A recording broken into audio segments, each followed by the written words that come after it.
Hello बच्चों। तो आज हम पढ़ने वाले हैं क्लास 10th साइंस का चैप्टर 8। चैप्टर का नेम है हाउ टू ऑर्गेनिज्म रिप्रोड्यूस। तो ये एक वन शॉट वीडियो होगा। इसमें मैं पूरा चैप्टर आपके साथ डिस्कस करने वाला हूँ और चैप्टर के एंड में मैं आपको एक्सरसाइज भी देने वाला हूँ जो कि खुद से आपको करने होंगे। तो आपको क्लियर कर दूं कि आपने अब तक जहाँ से भी इस चैप्टर को पढ़ा होगा, अगर कुछ भी डाउट रहा होगा, लेकिन आपको इस वीडियो को देखने के बाद कोई भी डाउट नहीं बचेगा। ये हमारा वादा है आपसे। आपका बोर्ड एग्जाम पास में आने वाला है, इसीलिए मैंने अपने चैनल पर वन शॉट का सीरीज अपलोड करना शुरू किया है। तो आप जा करके वहाँ से सारे वीडियो को चेकआउट कर सकते हैं। चलिए अब इस वीडियो को शुरू करते हैं। Reproduction is the process by which living organism produce a new individual similar to themselves। तो देखिए, अगर आपसे क्वेश्चन आता है कि व्हाट इज रिप्रोडक्शन, तो आपको आंसर देना होगा reproduction is a process by which living organism produce new individuals similar to themselves. यह एक प्रोसेस है, यह एक प्रक्रिया है जिसके द्वारा जो लिविंग ऑर्गेनिज्म होते हैं वो नए लिविंग ऑर्गेनिज्म को प्रोड्यूस करते हैं, अपने जैसा ही, सिमिलर, बिल्कुल अपने जैसा ही। ठीक है। Reproduction insured continuity of life on earth. जो रिप्रोडक्शन होता है वो इंश्योर करता है कंटिन्यूटी ऑफ लाइफ, मतलब कि जो हमारा जीवन चक्र है इसको चलाने में ये मदद करता है। ठीक है। Reproduction a bridge to hereditary transmission. जो रिप्रोडक्शन होता है वो एक ब्रिज की तरह काम करता है हेरिडिटी ट्रांसमिशन में, मतलब कि जो हमारे माता पिता में गुण है उसको बच्चों में ट्रांसफर करने के लिए रिप्रोडक्शन एक बहुत ही मेजर रोल प्ले करता है। It involves continuation of character from the parents to daughter cell by copying of DNA. और अगर आपको इस पीडीएफ का लिंक चाहिए तो डिस्क्रिप्शन में मैंने टेलीग्राम का लिंक दे दिया है, आप वहां से जा करके पीडीएफ डाउनलोड कर सकते हैं बिल्कुल फ्री में। तो ठीक है, यहाँ पर देखते हैं। It involves continuation of characters from parents to daughter cell by copying of DNA. DNA का मतलब क्या होता है? Deoxy ribose nucleic acid. तो इसमें ये बताया गया है कि ये जो रिप्रोडक्शन होता है उसमें क्या होता है, कैरेक्टर का कॉपी होता है, पेरेंट्स से डॉटर सेल में आता है डीएनए की कॉपी के द्वारा। जब डीएनए कॉपी होता है तो डीएनए में क्या होता है, कैरेक्टर इन्वॉल्व होता है, तो कैरेक्टर भी कॉपी हो जाते हैं। ठीक है। कॉपिंग of DNA is not a foolproof exercise. Even minute change brings about variation in the blueprint of offspring। तो यहाँ पे ये बताया गया कि अगर जरा सी भी चेंज आती है डीएनए की कॉपी होने में तो बहुत ही एक ड्रेस्टिक चेंज हो जाएगा जो भी ऑफ स्प्रिंग, मतलब कि जो भी बेबी जन्म लेने वाला है उसमें बहुत ज़्यादा चेंजेस आ जाएंगे। The useful variation are retained while the harmful one does not go beyond. जो भी यूजफुल इन वेरिएशन होते हैं वो वैसे के वैसे ही रहते हैं और जो हार्मफुल होते हैं वो कहीं जाते नहीं है, मतलब कि वो भी वैसे ही ट्रांसफर हो जाते हैं। ठीक है। जैसे कि जो पेरेंट्स होते हैं उनसे डॉटर में वैसे ही सब कुछ ट्रांसफर हो जाती हैं। ठीक है। अब देखते हैं रिप्रोडक्शन के कितने टाइप्स होते हैं। तो यहाँ पे आप देख सकते हैं रिप्रोडक्शन के मेजरली दो टाइप्स होते हैं, एसेक्सुअल रिप्रोडक्शन और सेक्सुअल रिप्रोडक्शन। तो एसेक्सुअल रिप्रोडक्शन की बात करें तो अगर फर्स्ट देखें, a single parent is involved, मतलब कि एसेक्सुअल रिप्रोडक्शन ऐसा रिप्रोडक्शन होता है जिसमें कोई एक सिंगल पेरेंट्स इन्वॉल्व होता है। अगर सेक्सुअल की बात करें तो both parents are involved. Asexual में क्या होता है, गैमेट्स आर नॉट फॉर्म्ड, लेकिन सेक्सुअल में क्या होता है, गैमेट्स फॉर्म्ड होते हैं। अगर तीसरा पॉइंट्स का बात करें सेक्सुअल में, progeny is identical to parents. Example के लिए दिया गया है फिजन इन अमीबा। और यहाँ पे क्या होता है, progeny is only genetically similar to the parents.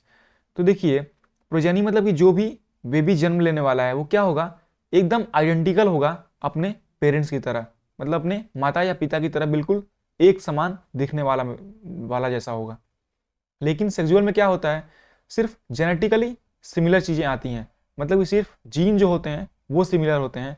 ये जरूरी नहीं है कि साइज, शेप, कलर, ये तीनों चीज़ें माता पिता की तरह ही सेम हो, लेकिन जो जीन होगा वो बिल्कुल सेम ही होगा। Asexual reproduction is extremely useful as a means of rapid multiplication. It is common in lower plants and animals. तो asexual reproduction क्या होता है? ये बहुत जल्दी रैपिड मल्टीप्लिकेशन में यूजफुल होता है। मतलब कि इस तरीके के जो रिप्रोडक्शन होते हैं वो बहुत जल्दी जल्दी अपने ऑफ स्प्रिंग को प्रोड्यूस करते रहते हैं।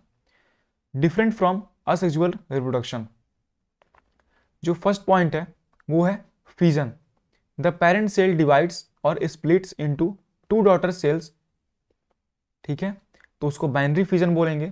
स्प्लिट्स इनटू मैनी सेल्स तो उसको मल्टीपल फिजन बोलेंगे। तो फिजन क्या होता है? फिजन एक प्रोसेस होता है जिसमें कि जो पेरेंट सेल होते हैं वो क्या करते हैं, या तो डिवाइड होते हैं या टूटते हैं डॉटर सेल में, टू डॉटर सेल में। अगर टू में टूट रहा है तो उसको बाइनरी फिजन बोलेंगे, अगर ज़्यादा में टूट रहा है तो उसको मल्टीपल फिजन बोलेंगे। क्लियर हो गई बात? अगर वीडियो अच्छी लग रही हो तो वीडियो को जरूर लाइक करिएगा, चैनल को सब्सक्राइब करिएगा अगर चैनल पर आप नए हैं तो। यहाँ पर देखिए एग्जाम्पल दिया गया है अमीबा का। जैसे ये अमीबा एक है, यहाँ पे जो इसका न्यूक्लियस है, जो आपको ये न्यूक्लियस दिख रहा है, ये यहाँ पे क्या हो रहा है, यहाँ पे ब्रेक होते हुए दिखाई दे रहा है, मतलब कि स्प्लिट होते हुए दिखाई दे रहा है। यहाँ पे देखिए, यहाँ पर आते आते दो न्यूक्लियस स्प्लिट हो गया है, यहाँ पर न्यूक्लियस स्प्लिट हो गया है और यहाँ पर फाइनली दो डॉटर अमीबा बन करके रेडी हो गए हैं। ठीक है, सेकेंड बात करते हैं बर्डिंग का। A new organism is produced as an outgrowth of the parent body part. तो यहाँ पे बर्डिंग क्या होता है, एक नया ऑर्गेनिज्म प्रोड्यूस्ड होता है। आउटग्रोथ मतलब कि जो पेरेंट बॉडी पार्ट होता है उनके बाहर एक ग्रोथ होता है, वो उसको बर्ड्स बोलते हैं। जैसे कि ये पेरेंट सेल हो गया, इसके बाहर देखिए यहाँ पे ये छोटा सा ग्रोथ हो रहा है, इसको हम बर्ड्स बोलेंगे। और ये बर्ड्स क्या होगा, धीरे धीरे अपने पेरेंट से डी अटैच होता रहेगा और एक नए फॉर्मेशन में ये हो जाएगा, जैसे कि न्यू ईस्ट का फॉर्मेशन हो गया। ठीक है, अगर तीसरा बात करते हैं तो स्पोर फॉर्मेशन। ये सारा हम किसका बात कर रहे हैं, असेक्सुअल रिप्रोडक्शन का। Spores are small bulb like structure developed at the top of the erect hypha of the fungus plant।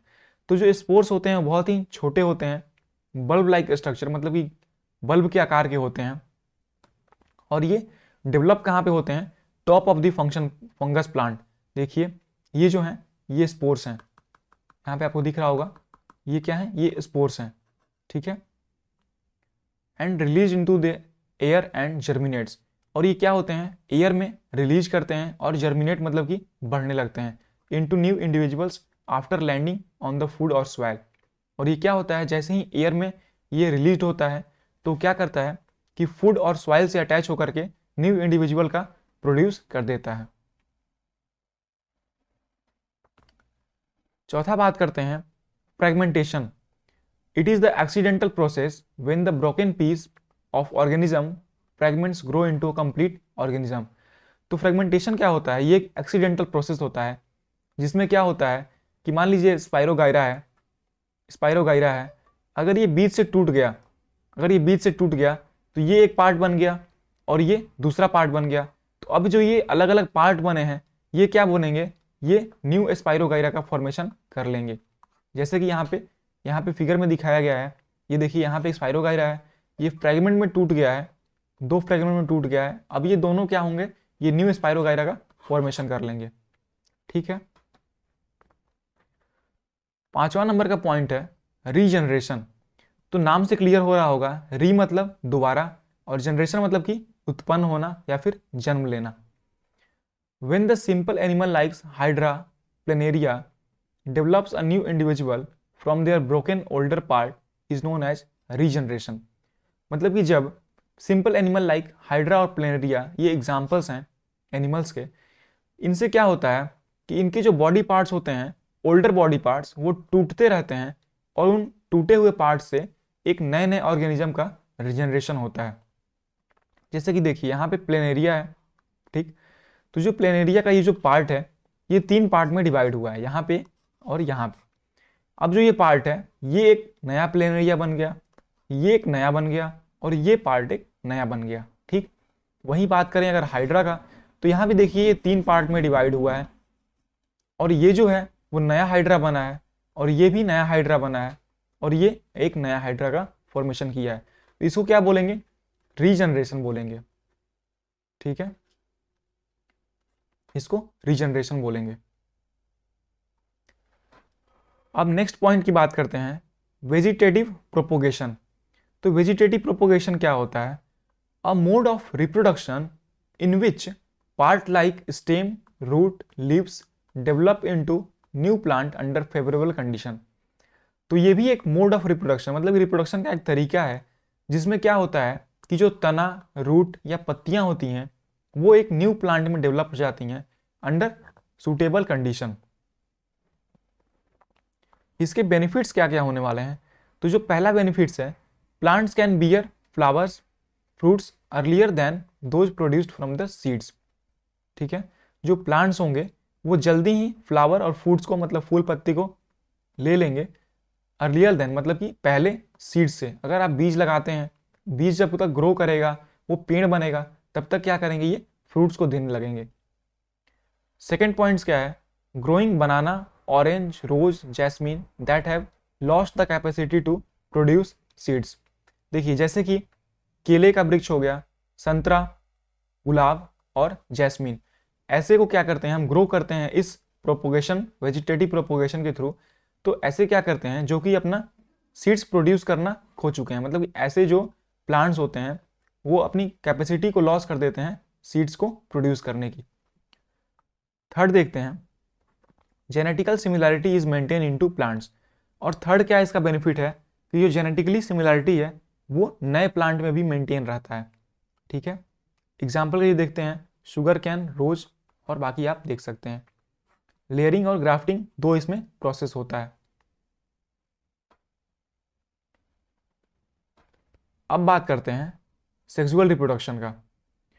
When reproduction takes place as a result of fusion between two gametes, one from each parents is called sexual reproduction। तो sexual reproduction क्या होता है, जब reproduction होता है between the two gametes. यहाँ पे क्या होता है, टू गैमेट्स का फ्यूजन होता है, एक क्या होता है मेल पार्ट्स का होता है और दूसरा क्या होता है फीमेल पार्ट्स का होता है। जब इन दोनों पार्ट्स के गैमेट्स होते हैं आपस में फ्यूज करते हैं तो उस प्रोसेस को क्या बोलते हैं, सेक्सुअल रिप्रोडक्शन का प्रोसेस बोलते हैं। ठीक है, this process of fusion between two gametes is called fertilisation. और जो ये प्रोसेस होता है, किस चीज का process, fusion of two gametes, ये जो प्रोसेस होता है इस प्रोसेस को क्या बोलते हैं, इस प्रोसेस को बोलते हैं फर्टिलाइजेशन। ठीक है, the formation of gametes involve exchange of chromosome genetics fragment between homologous chromosome causing genetic recombination which leads to variation. अब बात करते हैं सेक्सुअल रिप्रोडक्शन इन प्लांट्स। ये हमने देख लिया एनिमल्स का, ये हमने देखा जनरल, ये एनिमल्स के लिए भी है और प्लांट्स के लिए भी है। अब यहाँ पे इंडिविजुअल देखने वाले हैं हम। It occurs mostly in flowering plant, ये ज़्यादातर होता है ऐसे प्लांट्स में जिनमें कि फूल आती हैं। In fact flowers are the reproductive organ of the plants, और जो फ्लावर होती हैं वही क्या होती हैं, रिप्रोडक्टिव ऑर्गन होते हैं प्लांट्स के। ठीक है, तो यहां पर देखिए, यहां पर फ्लावर्स को दो पार्ट में डिवाइड किया गया है। एक तो ऐसे फ्लावर जो कि बाइसेक्सुअल होंगे और दूसरे जो यूनिसेक्सुअल होंगे। तो बाइसेक्सुअल फ्लावर को देखते हैं, both male and female reproductive parts present होगा। मतलब कि बाइसेक्सुअल, बाय से आपको क्लियर होगा, हो रहा होगा, बाय मतलब क्या होता है, टू, जैसे कि बाई डायरेक्शनल मतलब दोनों दिशा में जाने वाला। तो बाई से क्या हो गया, दो, और सेक्सुअल से क्या हो गया, सेक्स ऑर्गन्स, मतलब कि जिसमें दोनों मेल और फीमेल दोनों रिप्रोडक्टिव पार्ट प्रेजेंट होंगे, ऐसे फ्लावर को क्या बोलेंगे, बायसेक्सुअल फ्लावर। एग्जाम्पल के लिए स्टेमन, कार्पेल प्रेजेंट्स, स्टेमन और कार्पेल दोनों ही प्रेजेंट होने चाहिए। और एग्जाम्पल की बात करें तो हिबिस्कस हो गया, मस्टर्ड हो गया। अब देखते हैं यूनिसेक्सुअल। तो यूनि मतलब क्या होता है, यूनि मतलब होता है वन। ठीक है, जैसे कि यूनि डायरेक्शनल मतलब कि एक दिशा में जाने वाला। तो आइदर मेल और फीमेल रिप्रोडक्टिव पार्ट प्रेजेंट, या तो मेल पार्ट प्रेजेंट होना चाहिए या तो फीमेल रिप्रोडक्टिव पार्ट प्रेजेंट होना चाहिए। ऐसे फ्लावर को क्या बोलेंगे, यूनिसेक्सुअल फ्लावर बोलेंगे। एग्जाम्पल के लिए पपाया और वाटरमेलन। यहाँ पर देखिए, यहाँ पर स्ट्रक्चर ऑफ फ्लावर दिया गया है। ये बहुत ही इंपॉर्टेंट होता है बोर्ड एग्जाम के लिए। सिंपल सा ये आपको डायग्राम ड्रॉ करना होता है और जितने भी नाम है उनको लेबल करना होता है और इनको एक्सप्लेन करना होता है। ठीक है, तो आप इसको मार्क करिएगा, इंपॉर्टेंट है ये बोर्ड एग्जाम के लिए।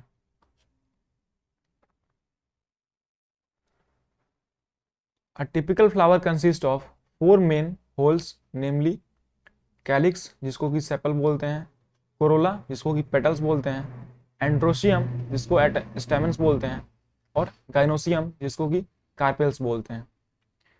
तो अब देखते हैं रिप्रोडक्टिव पार्ट ऑफ फ्लावर। तो पहला हो गया स्टेमन और दूसरा हो गया कार्पेल। तो जो स्टेमन होता है वो क्या होता है, मेल पार्ट होता है, और जो कार्पेल होता है वो क्या होता है, वो फीमेल को पार्ट को रिप्रेजेंट करता है। अब मेल पार्ट में भी दो होते हैं, एक हो गया फिलामेंट और दूसरा हो गया एंथर। ठीक है, एंथर में क्या होता है, मियोसिस का प्रोसेस होता है जिसमें कि पॉलेंस ग्रेन्स यानी कि मेल गैमेट्स का फॉर्मेशन होता है। और अगर फीमेल पार्ट की बात करें तो इसमें 3 पार्ट्स होते हैं, एक तो होता है स्टाइल, दूसरा होता है ओवरी और तीसरा होता है स्टिग्मा।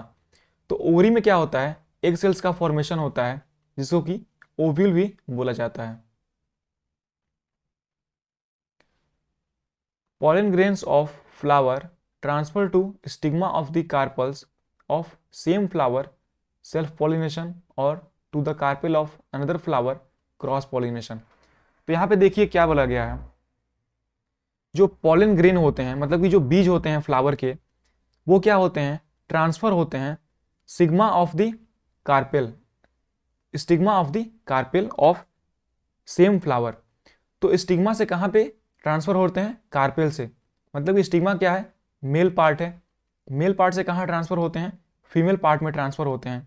तो अगर वो सेम फ्लावर के फीमेल पार्ट पे ट्रांसफर हो रहे हैं तो उसको क्या बोलेंगे, सेल्फ पॉलिनेशन का प्रोसेस बोलेंगे।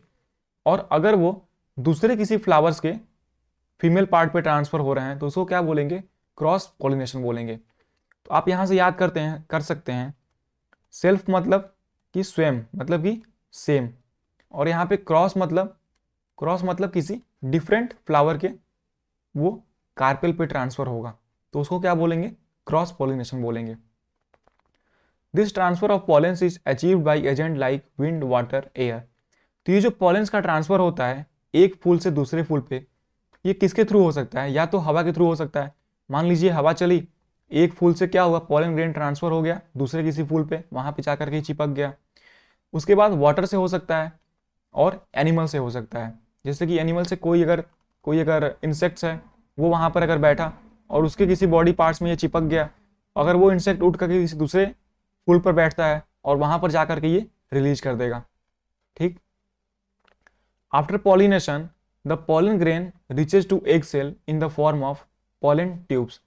तो पॉलिनेशन प्रोसेस के बाद क्या होता है, जो ये पॉलन ग्रेन्स होता है वो क्या करता है, एग सेल में पहुंचता है पॉलन ट्यूब के थ्रू। अब बात करते हैं fertilisation, the fusion between pollen grains and female egg cells. तो फर्टिलाइजेशन क्या होता है, पॉलन ग्रेन और फीमेल एग सेल के बीच का जो फ्यूजन होता है उस प्रोसेस को क्या बोलेंगे हम, फर्टिलाइजेशन बोलेंगे। It occur inside the ovary. ये क्या होता है, ये ओवरी के अंदर ही होता है। ये जो फर्टिलाइजेशन का प्रोसेस होता है वो क्या होता है, ओवरी के अंदर होता है। Zygote is produced in this process, और जाइगोट का फॉर्मेशन होता है। यहां पर देखिए, यहां पर एक आपको फिगर दिख रहा होगा जिसमें कि बताया गया है pollen tubes, pollen grains, stigma, style और ओवरी। ये क्या है, ये पूरा पार्ट जो है ओवरी का पार्ट है। ठीक है, आप देख सकते हैं यहाँ पे ओवरी का ये वॉल है।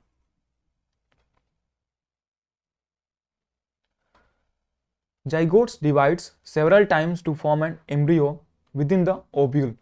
जो जाइगोट होता है वो डिवाइड होता है, बहुत बार डिवाइड होता है एम्ब्रियो का फॉर्मेशन करने के लिए। एम्ब्रियो को हिंदी में क्या बोलते हैं, भ्रूण बोलते हैं। ठीक है, the ovule develops a tough coat and is converted into a seed. जो ओव्यूल होता है, वो ओव्यूल क्या होता है, एक टफ कोट में डेवलप्ड हो जाता है और वो फिर बाद में क्या बन जाता है, बीज बन जाता है, ठीक है, सीड्स बन जाता है।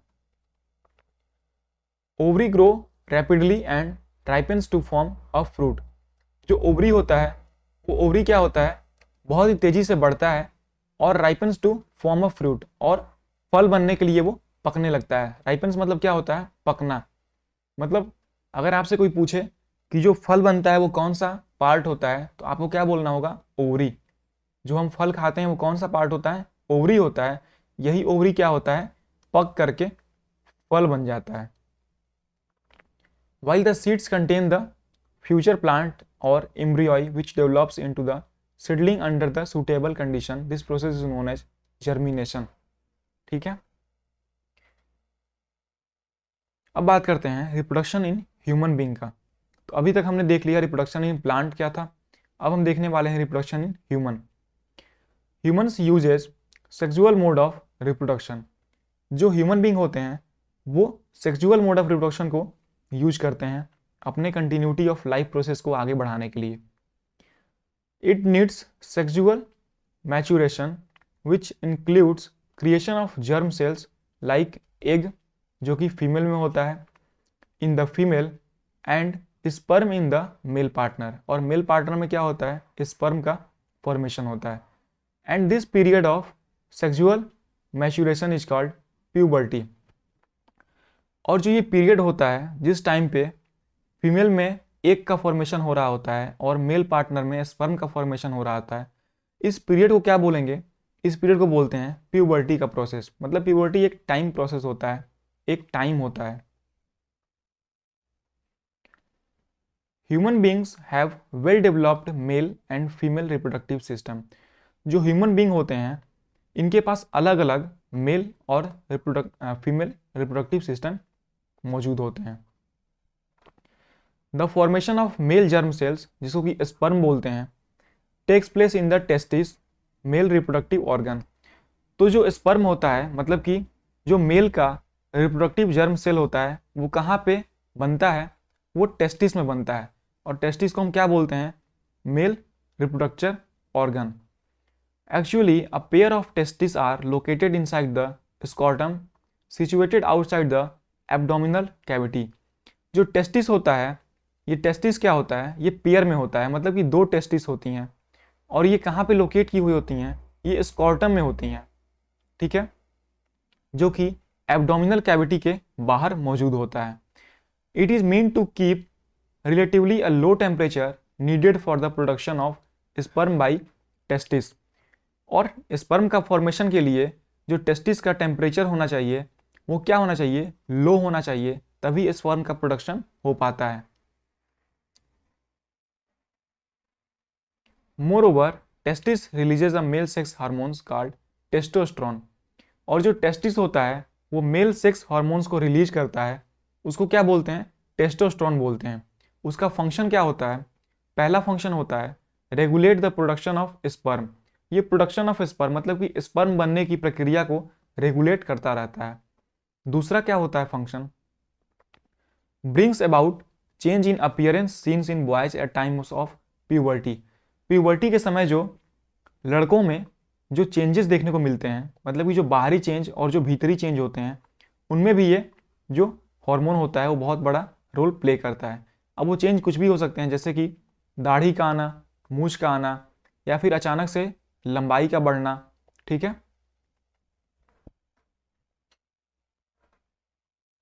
The sperms along with the secretion of prostate gland and seminal vesicles together constitute semen, which is released and made to enter into the female genetical tract during copulation, ठीक है। तो जो स्पर्म बनता है वो क्या होता है, स्पर्म बनने के बाद जो स्पर्म होता है वो रिलीज किया जाता है फीमेल जेनेटिकल ट्रैक्ट में, मतलब कि फीमेल सेक्स ऑर्गन में, जिसको कि बोलते हैं कॉपुलेशन, ठीक है। यहाँ पे देखिए, यहाँ पे फीमेल रिप्रोडक्टिव सिस्टम का यहाँ पे आपको फिगर दिया गया है, जहाँ पर बताया गया है ये फैलोपियन ट्यूब है इसी ट्यूब के थ्रू जो स्पर्म होता है वो यहाँ पर आकर के ओवरी से कांटेक्ट करता है, ठीक है। और ये यूटेरस होता है जहाँ पर बेबी जो होता है वो बॉर्न होता है और प्रोड्यूस होता है, ठीक है। और यहाँ पर कर्विक्स है, ये जो कर्विक्स है, और ये वेजाइनल मतलब कि ये outermost layer of the vagina मतलब कि फीमेल रिप्रोडक्टिव ऑर्गन होता है।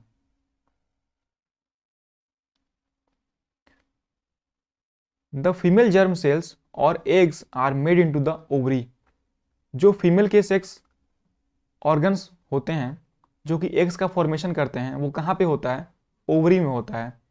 अ pair of which is located in the both side of abdomen. तो यहाँ पे देखिए, एक यहाँ पे ओवरी लोकेटेड है और एक यहाँ पे ओवरी लोकेटेड है, तो इसीलिए ये भी पेयर में एग्जिस्ट करता है। When a girl is born the ovary already contain thousands of immature eggs, ठीक। At puberty some of these eggs start maturing. One egg is produced every month by one of the ovary. तो puberty के समय पे क्या होता है कि जो कुछ एग होते हैं वो ऑलरेडी मैच्योर होना शुरू कर दिए होते हैं और एक एग प्रोड्यूस होता है एक मंथ में ओवरी के द्वारा। मतलब कि एक ओवरी जो होता है एक महीने में एक ही एग को प्रोड्यूस करती है, ठीक है। दोनों ओवरी एक साथ कभी भी एग को प्रोड्यूस नहीं करती हैं। इसका सीधा सा मतलब यही हुआ। The egg is carried from the ovary to the womb through fallopian tube. यहाँ पे देखिए, ये जो एग है,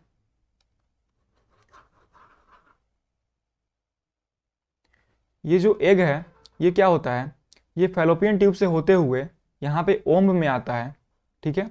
यहाँ पे ओवरी आता है, एग आता है, और फिर these two fallopian tubes unite into elastic bag-like structure called uterus. The uterus opens into vagina through cervix. जो यूटेरस होता है वेजाइना में खुलता है cervix के through. Fertilization occurs in the fallopian tube of the female genital tract.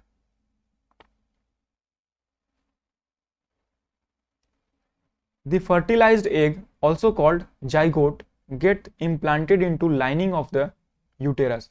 जो fertilize egg होता है उसको जाइगोट भी बोलते हैं। वो क्या होता है, यूटेरस के लाइनिंग पर क्या होता है, इम्प्लांट होना शुरू हो जाता है, मतलब कि चिपकना शुरू कर देता है और स्टार्ट डिवाइडिंग, और वो डिवाइड होना भी शुरू हो जाता है।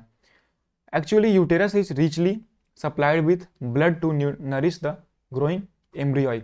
और जो यूटेरस होता है वो बहुत ही गुड क्वांटिटी में ब्लड को सप्लाई करता है ताकि जो एम्ब्रियोई है वो अच्छे से ग्रो कर पाए, मतलब कि जो बेबी है वो अच्छे से नरिश हो पाए, ग्रो कर पाए। If zygote is not form the inner wall of the uterus breaks which causes bleeding through vagina. अगर जाइगोट का फॉर्मेशन नहीं होता है, मतलब कि अगर जब मेल जो मेल स्पर्म होता है, स्पर्म प्लस एग्स, अगर ये दोनों आपस में नहीं मिल पाते हैं तो जाइगोट का फॉर्मेशन नहीं होता है। ये दोनों आपस में मिलकर क्या करते हैं, जाइगोट का फॉर्मेशन करते हैं। तो कह रहा है कि अगर जाइगोट का फॉर्मेशन नहीं हो रहा है तो inner wall of the uterus, जो इनर वॉल ऑफ यूटेरस है वो क्या होता है, वो ब्रेक्स हो जाता है, मतलब टूट जाता है, और वो ब्लीडिंग कॉज करने लगता है, मतलब कि वहां से खून निकलने लगती है वेजाइना के थ्रू, ठीक। This process is called menstruation. और इस प्रोसेस को क्या बोलते हैं, मेंस्ट्रुएशन का प्रोसेस बोलते हैं। ये एक साइकिल होता है जो कि हर फीमेल में 28 डेज में इंटरवल पे ये रिपीट होता रहता है, ठीक है। The embryo gets nutrition from the mother's blood. जो एम्ब्रियोई होता है वो क्या करता है, अपने माता के खून से अपने आप को न्यूट्रिशन लेता रहता है with the help of special tissue called placenta. और वो किसके थ्रू लेता है, वो प्लेसेंटिया के थ्रू लेता है। प्लेसेंटिया क्या होता है, बच्चे के जो नाभि होती है वहाँ पर एक नस जुड़ी होती है, वहाँ से क्या करता है, वहाँ से जो बच्चा होता है अपना न्यूट्रिशन लेता है, ठीक है, जिसमें कि ग्लूकोज और ऑक्सीजन पास होता है मदर से एम्ब्रियोई तक। सिमिलरली द वेस्ट होता है वो इसी थ्रू बाहर निकल जाता है, प्लेसेंटिया के थ्रू ही। मतलब कि प्लेसेंटिया क्या करता है,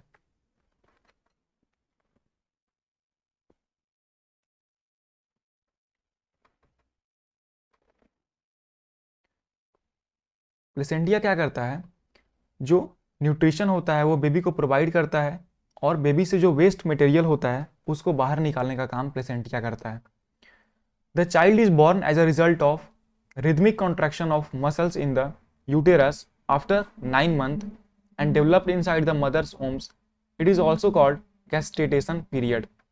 और जो बेबी होता है वो 9 महीने मतलब कि 36 वीक्स में एकदम डेवलप्ड हो जाता है, और इस पीरियड्स को क्या बोलते हैं, गेस्टेटेशन पीरियड बोलते हैं। मतलब कि जिस दौरान जो बेबी होता है अपने माता के यूटेरस में होता है, जो माता के वोम में होता है, उस पीरियड को क्या बोलेंगे, गेस्टेटेशन पीरियड बोलेंगे।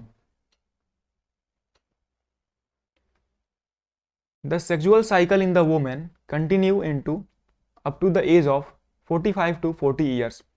जो वुमेन में जो सेक्सुअल का साइकिल होता है, मतलब कि जो सेक्सुअल साइकिल होती है, मेंस्ट्रुएशन साइकिल होती है, वो 45 से लेकर के 50 साल तक कंटिन्यू होती है। After that the ovary do not release egg. उसके बाद क्या होता है, ओवरी रिलीज करना, एग का रिलीज करना बंद कर देती है। This stage is called menopause, और इसी स्टेज को क्या बोलते हैं, मेनोपॉज। तो मेनोपॉज एक ऐसा स्टेज है जहां पर ओवरी जो है वो एग का प्रोडक्शन या फिर रिलीज करना बंद कर देती है up to the age of 45 to 50 साल। It is also mark the end of menstruation in the women. ठीक, अब बात करते हैं रिप्रोडक्टिव हेल्थ के बारे में। Reproductive health means a lot well being in the all aspect of reproductive, मतलब कि फिजिकल, इमोशन, सोशल और behaviour. Contraception, it is a avoidance of pregnancy, it can be achieved by method of contraception. बहुत सारे method होते हैं। तो contraception क्या होता है, कंट्रासेप्शन एक प्रोसेस होता है जिसके थ्रू आप प्रेगनेंसी को अवॉइड कर सकते हैं, मतलब कि आप प्रेग्नेंट होने से बच सकते हैं। ठीक, इसका जो पहला मेथड है वो है फिजिकल बैरियर, दूसरा मेथड है सर्जिकल मेथड, और तीसरा है केमिकल मेथड। तो फिजिकल मेथड में क्या होता है, to prevent union of sperm और एग। तो फिजिकली हम क्या करते हैं कि स्पर्म और एग को मिलने से, मतलब मान लीजिए स्पर्म है और ये एग है, इसको आपस में मिलने नहीं देते हैं, तो इससे क्या हो जाता है, इससे कंटिन्यूटी जो होती है वो ब्रेक हो जाती है। तो उसके लिए हम क्या करते हैं, use of condoms, diaphragm and cervical caps sorry. तो जो कॉन्डम होता है वो मेल पार्ट्स में यूज किया जाता है, और जो डायफ्राम और सर्विकल कैप्स होता है ये फीमेल रिप्रोडक्टिव ऑर्गन में यूज किया जा सकता है। उसके बाद बात करें सर्जिकल मेथड क्या होता है, it is also called sterilization in the vasectomy. तो ये क्या करता है, the vas deferens of male is block to prevent the sperm transfer. तो यहाँ पे क्या किया जाता है कि जो वास्ट डिफरेंस होता है उसको क्या ब्लॉक कर दिया जाता है, जिससे कि स्पर्म का ट्रांसफर ही नहीं होता है, मतलब कि स्पर्म जो है वो बाहर ही नहीं निकल पाता है। ठीक है, ये चीज़ किया जाता है मेल में। ठीक, in tubectomy the fallopian tube of female is block to prevent the egg to reach uterus. और ट्यूबेटॉमी एक प्रोसेस होता है जो कि फीमेल में किया जाता है, यहाँ पर फेलोपियन ट्यूब को ब्लॉक कर देते हैं ताकि जो एग है वो यूटेरस तक ना पहुँच पाए। ठीक है, तो ये एक प्रोसेस होता है जिसमें कि जो नसें होती हैं उसको काट करके वहाँ पे उसको सील दिया जाता है, जिसको हिंदी में नसबंदी का प्रोसेस भी कहा जाता है। उसके बाद बात करें कॉपर टी और loop is the placed in turns of the uterus to prevent pregnancy, ये भी एक प्रोसेस है। अब बात करते हैं ओरल कॉन्ट्रासेप्टिव्स का, जिसको कि OCB शॉर्ट फॉर्म में बोला जाता है। Changes the hormonal balance to check the egg release in the female. ठीक है, तो ये क्या करता है, ये हार्मोनल को बैलेंस को चेंज कर देता है, जिससे कि एग जो है वो सही से रिलीज नहीं हो पाती है। तो ये केमिकल मेथड है, मतलब कि कुछ मेडिसिन दवाई वगैरह आती हैं जिनसे क्या होता है कि जो फीमेल होती हैं वो एग को सही से रिलीज नहीं कर पाती हैं। ठीक है, और इसका क्या होता है, इसका साइड इफेक्ट भी आता है, कॉजेज साइड इफेक्ट, मतलब कि फीमेल अगर इसका यूज करती हैं तो साइड इफेक्ट भी जरूर आ जाएगा। Healthy society needs a balance sex ratio. Sex ratio क्या होता है, मतलब कि कितने मेल पे कितने फीमेल, नंबर ऑफ मेल और नंबर ऑफ फीमेल का जो रेशियो होता है उसको सेक्स रेशियो बोलते हैं। that can be achieved by educating people to avoid malpractice like female feuticides and prenatal sex determination। तो जो सेक्स रेशियो होता है उसको बैलेंस किया जा सकता है लोगों को जागरूक करके, ताकि जो फीमेल फोर्टिसाइड्स मतलब कि जो जो लड़कियां होती हैं उनको मारा जाता है उसको बचा करके, और जो प्रीनेटल सेक्स डिटर्मिनेशन होता है मतलब बच्चा होने से पहले ही जो पता लगा लिया जाता है कि वो बच्चा क्या होने वाला है, लड़का होगा या लड़की होगा। अगर लड़की हुआ तो उसको मार दिया जाता है। तो इस प्रोसेस को बचा करके हम सेक्स रेशियो कंट्रोल कर सकते हैं। अब बात करते हैं सेक्सुअली ट्रांसमिटेड डिजीज को, जिसको एसटीडी भी बोलते हैं। तो ये ऐसे रोग होते हैं, ये ऐसी बीमारी होती हैं जो कि सेक्स करने से एक दूसरे में ट्रांसफर होती जाती हैं। जो पहला है वो वायरल एसटीडी है, मतलब कि वायरल सेक्सुअली ट्रांसमिटेड डिजीज, जिसका पहले नंबर पे आता है एचआईवी, जो कि होता है एचआईवी एक वायरस के कारण होता है, ह्यूमन इम्यूनोडिफिशियंसी वायरस, जिसको कि एड्स की बीमारी बोलते हैं हम। और जो दूसरा होता है बैक्टीरियल एसटीडी होता है, साइफिलस और गोनोरिया।